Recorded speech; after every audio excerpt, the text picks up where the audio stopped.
গোল্ডের দাম যত কমবে আমাদের বেচাকেনা তত বাড়বে। গোল্ডের দাম বাড়তি থাকলে আমাদের বেচাকেনাটা কমে আসে। তো ভ্যাটটা অবশ্যই যদি কমে যায় সেক্ষেত্রে কাস্টমারের উপরে চাপটাও কমে আসবে। চাপটা কমে আসলে সেক্ষেত্রে আমাদের বেচাকেনা একটু বাড়তে পারে। এখন বর্তমানে সরকার যে আপনাদের ভ্যাটটা করতেছে, এখন 2.5% ভ্যাট চিন্তা ভাবনা করছে কাস্টমারের যেন আয়ত্তে থাকে।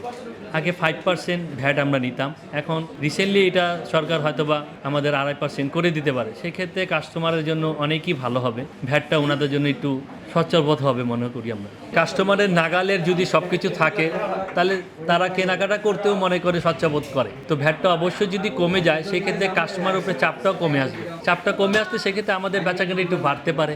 আমরাও মনে করেন ওই চাপটা কাস্টমার থেকে কমায় নিব, কাস্টমারও খুশি থাকবে।